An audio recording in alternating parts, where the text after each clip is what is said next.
on this occasion, may you be determined to meditate and to train the mind to have peace.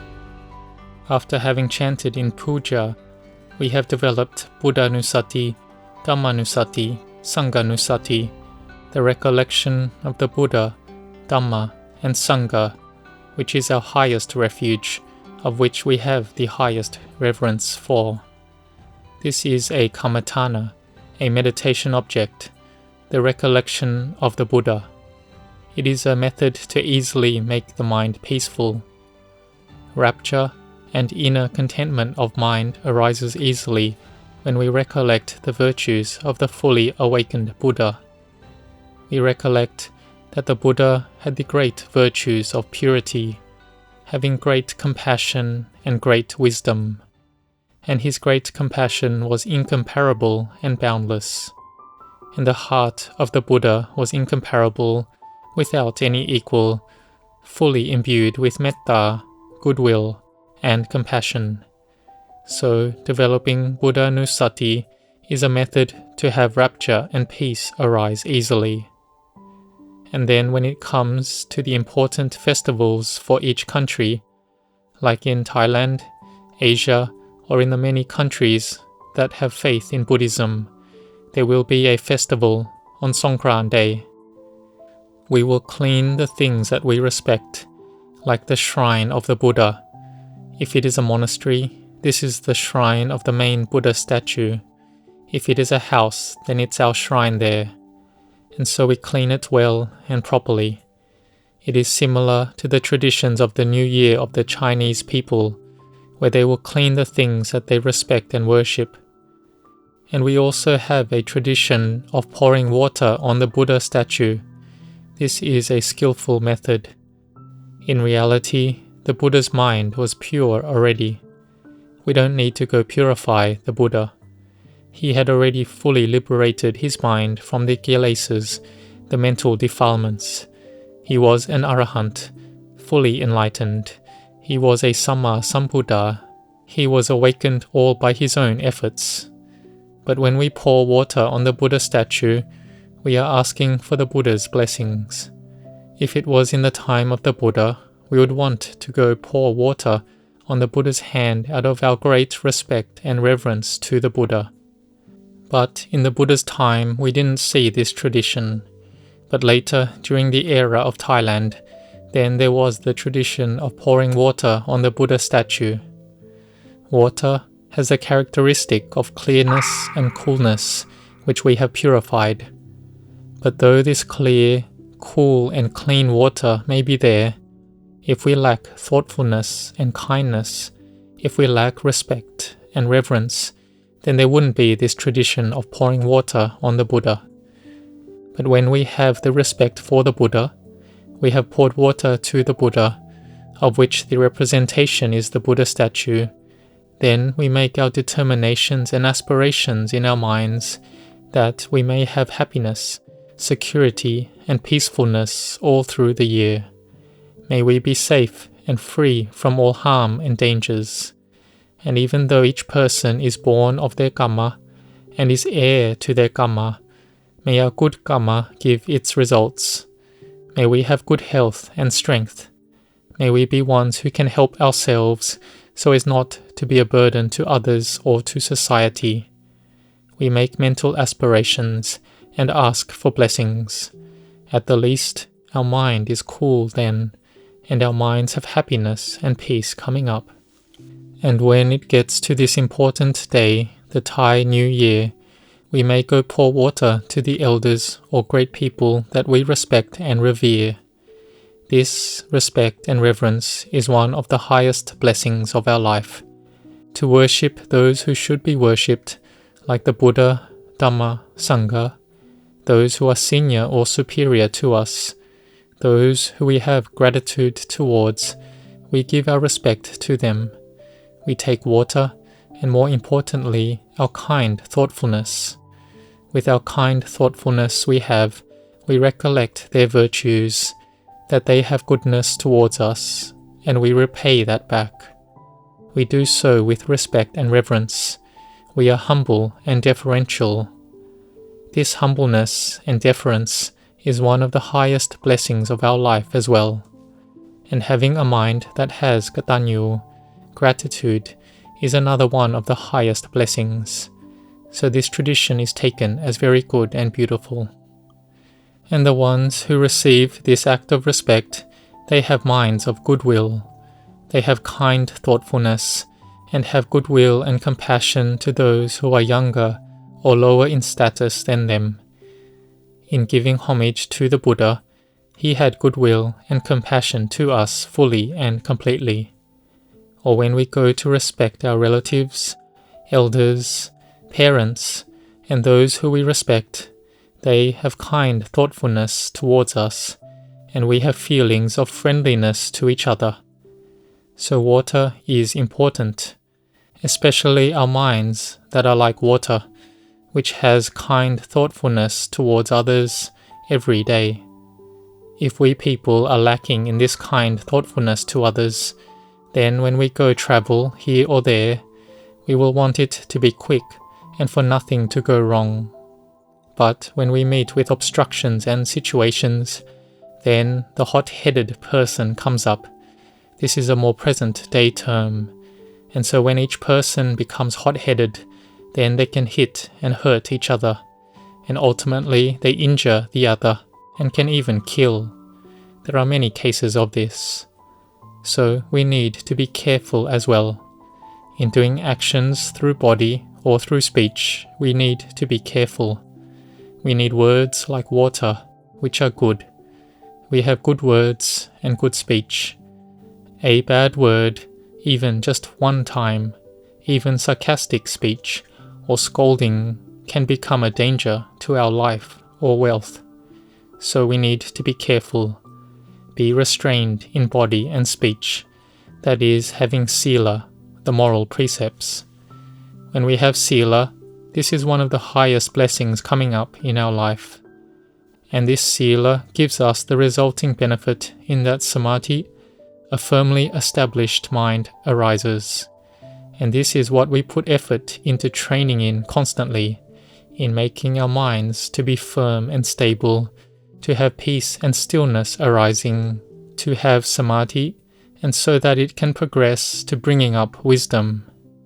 So therefore, this word, water, is important. It is a form of communication. Like when receiving the blessing today, we poured water. This is like how King Bimbisara received the blessing from the Buddha and poured the water and received the blessing. So it is a tradition that has carried on till today. We dedicate merit and goodness to those that have passed away, whether relatives or friends. So metta and compassion is a Dhamma that supports and helps our minds. And when each person has metta, this will support and help our minds to be with each other or to live together well. Like we can see when the husband and wife marry, they have a blessed string bind the both of them. And this is symbolic for kind thoughtfulness. Both of them are considerate of each other. They are of one mind. Likewise, if one works and has harmony with others, they are of one mind, then they are able to do their work and duties successfully. Also, in practicing Dhamma and meditation, if we have no kind thoughtfulness, and we have no metta to support and look after our minds, then we won't get anywhere meditating on our meditation object, and the samadhi we have will degrade quickly. This is because of lacking metta, lacking compassion, lacking sympathetic joy, lacking equanimity. So this is lacking the 4 Brahmaviharas, the sublime abidings. The 4 Brahmaviharas are the qualities that support and look after the world. They support and look after our minds, and they support and look after our samadhi so it can be stable. So may we train in developing metta and compassion each day. Determine in our minds that today we won't get angry at anyone. We won't harm anyone. We will have no ill will towards others. We will not harm or seek revenge on anyone. we establish our minds like this first. We make the determination and spiritual vow first. But when the emotion really comes up, we have anger arising, and we may proliferate with ill will. Then we try to let it go. We are determined to do it and have trained the mind well already. But sometimes our mindfulness is weak, our samadhi is not firm, and wisdom doesn't arise. Then the mind runs wild, which is normal. But if we can be aware of it as we experience it, then we will think that that person's life, they make their karma as their own. That's all there is to it. Those who do good, get good. Those who do bad, get bad. So when we practice, we need to consider things a lot, following what the Buddha taught, which is for us to have wise consideration and thoughtfulness, to have metta and compassion, to have peaceful speech that is good and wholesome, to have expressions of our bodily actions that are good. So even if sometimes we have anger, we have khanti, we patiently endure in training and practicing with these emotions. And even in doing samadhi meditation, if we have forbearance and we continue sitting, then we can sit for many hours. It all comes from training and instruction. If we practice and train like this, then we will develop and grow. We will see clearly into the things that we want to know of and get to the heart of the Dhamma. That is seeing the Dhamma. And the Dhamma is showing itself already. That all things are anicca, impermanent. We see a dead person, an old person, a sick person. We see the nature of it is change. It is impermanent. Especially in this current hot season, we see that there are even days of cold weather.